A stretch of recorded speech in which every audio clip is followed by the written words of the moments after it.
Welcome back, Stranger Things fans. Today, we're diving deep into the explosive finale of Season 1, Episode 8, titled The Upside Down. We're going to break down every heart-stopping moment, from the chilling journey into another dimension to Eleven's ultimate sacrifice. This episode is a masterclass in tension, emotion, and monster mash in action. So let's get right into it. The episode kicks off with Hopper and Joyce being apprehended at Hawkins' lab. They've just been caught trying to break in, desperate to reach the Upside Down.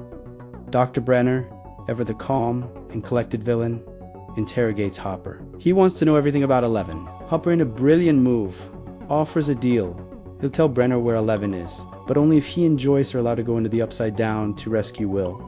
It's a high-stakes gamble, but it's their only shot. Brenner agrees, and we see Hopper and Joyce suit up in hazmat gear, preparing to step into a world of nightmares. As they breach the gate, the atmosphere shifts dramatically. The air becomes thick with a mysterious, fog-like substance. Ash-like particles, later revealed to be spores, drift through the air like a morbid snowfall. The color palette is all cold blues and blacks, a stark, lifeless contrast to the world they just left. It's a visually stunning and deeply unsettling introduction to this alien dimension.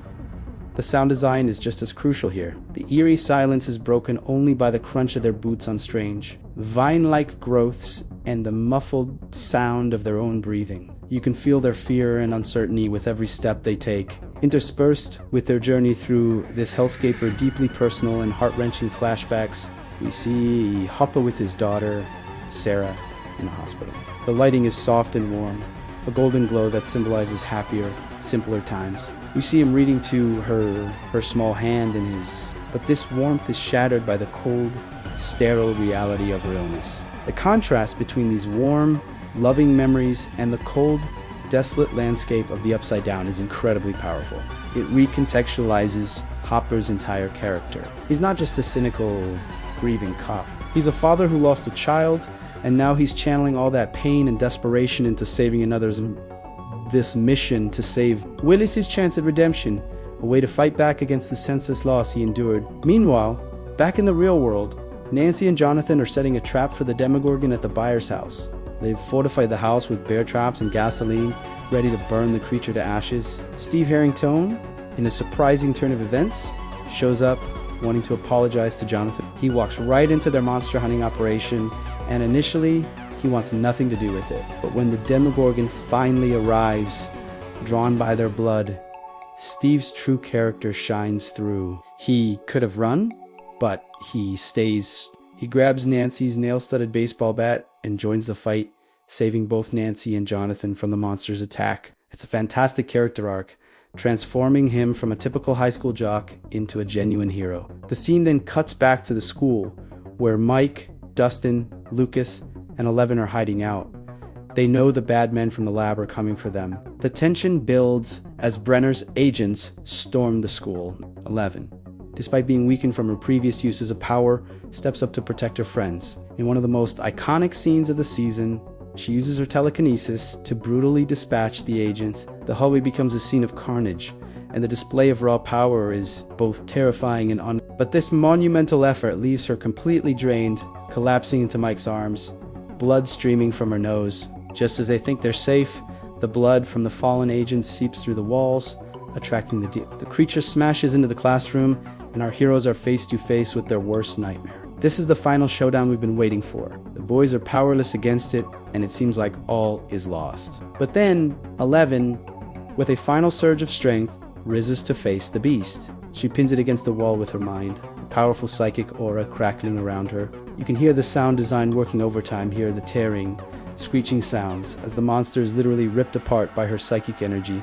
It's a visceral, intense battle between two otherworldly forces. Mike, seeing how much this is costing her, screams for her to stop. Their eyes meet in a moment of pure, heartbreaking connection. She looks at him, whispers goodbye, Mike, and then unleashes her full power. A brilliant flash of light consumes both her and the monster disintegrates into a cloud of the same ash-like particles from the Upside Down, and when the light fades, Ilavani's gone. She sacrificed herself to save her friends, The slow motion effect used here perfectly captures the weight and tragedy of this moment. The silence that follows is deafening. All that's left is an empty space where their friend and protector once stood. In the aftermath, we see the world trying to return to normal. Hopper is seen leaving Eggo waffles in a box in the woods, a subtle, hopeful hint that he believes Eleven might still be out there somewhere. This small act speaks volumes about his renewed sense of purpose and care. The final scene of the season takes place a month later, during Christmas. The boys are back in Mike's basement, playing Dungeons and Dragons, just like they were in the beginning. But things are different. There's an empty chair where Eleven used to sit, a constant, silent reminder of their loss. Mike looks at it, and you can see the sadness is still fresh. Then we cut to the buyer's house. Will is back, seemingly safe and sound. But as he's washing his hands for dinner, he coughs, and a grotesque, slug-like creature falls out of his mouth into the sink. For a split second, the bathroom flickers, and he sees the upside down again. He quickly hides it from his family, pretending everything is fine. But we know it's not. The gate may be closed, and the monster may be gone, but the upside down has left its mark on Will. This chilling cliffhanger perfectly sets the stage for Season 2, leaving us with a million questions. What was that slug? Is Will still connected to the upside down? And most importantly, where is Eleven? And that's a wrap on the incredible finale of Stranger Things Season 1.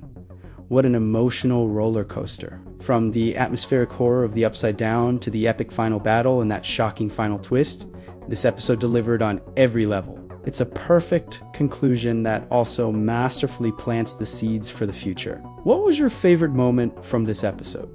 Let me know down in the comments. Thanks so much for watching, and if you enjoyed this breakdown, don't forget to like, subscribe, and hit that notification bell for more Stranger Things content. See you next time.